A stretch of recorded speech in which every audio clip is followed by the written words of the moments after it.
Parking పెట్టుకున్నారా వాళ్ళు బండ్లు వచ్చిపోదండి.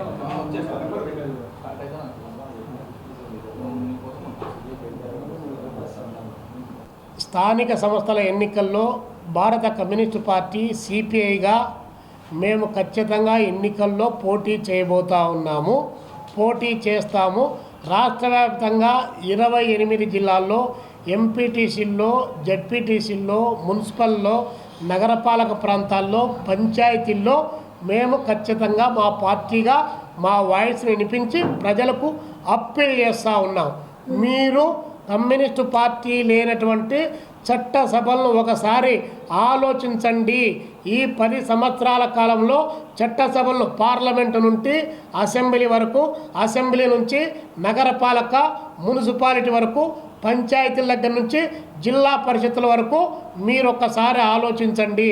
కరువును గురించి మాట్లాడేవాడు కానీ, రైతుల గురించి మాట్లాడేవాడు కానీ, అభివృద్ధిని గురించి మాట్లాడేవాళ్ళు కానీ ఏ ఒక్కరూ లేకుండా నీకెంతొచ్చింది, నాకెంతొచ్చింది, నేను దోచుకున్నది నువ్వు అడగద్దు, నేను దోచుకున్నది నువ్వు అడగద్దు అనేటువంటి ఒక మీమాంసలో దొంగలు చేరి అధికారాన్ని, ఆస్తులను, ప్రజల ఆస్తులను కొల్లగొట్టి పంచుకున్నటువంటి నేపథ్యంలో ఉద్యోగ వర్గాల యొక్క నాలుక, ఉపాధి వర్గాల యొక్క హక్కుగా మార్చేటువంటి నాలుక, పేద ప్రజల యొక్క కష్టాన్ని వినిపించేటువంటి గొంతుక భారత కమ్యూనిస్టు పార్టీ సిపిఐ.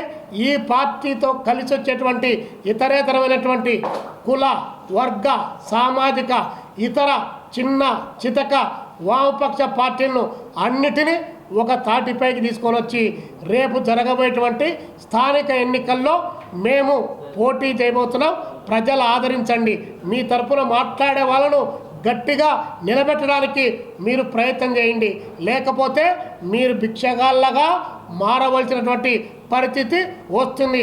50 లక్షలు, 60 లక్షలు, కోటి రూపాయలు పెట్టి ఎన్నికల్లో, స్థానిక ఎన్నికల్లో పోటీ చేసినటువంటి వాడు వార్డులో అభివృద్ధిగా చేసేది. అక్కడ ఖాళీ భూములు ఏమున్నాయో కొల్లాయి ట్యాబ్ బిగించేటప్పుడు ఎంత ఇస్తావో, నీ ఇంటికి కరెంటు మీటర్ ఎప్పుడు కావాలంటే అప్పుడు ఆ కరెంటు మీటర్కి ఎంత ఇస్తావో అని చెప్పి అక్కడి నుంచి మొదలెడతారు. కాబట్టి జరిగే పరిణామం ఇది. పెట్టుబడి లాభం అనేటువంటి దానిపైన ఈరోజు రాజకీయాలు నడుస్తున్న నేపథ్యంలో సర్వీసు, ప్రజల పట్ల బాధ్యత అనేటువంటిది ఒక కమ్యూనిస్టులు మాత్రమే చేయగలరని చెప్పేసి ప్రజలకు విజ్ఞప్తి చేస్తూ కమ్యూనిస్టు పార్టీ సిపిఐని ప్రజలు ఆదరించమని చెప్పేసి స్థానిక ఎన్నికల్లో మేము కోరుతా ఉన్నాం.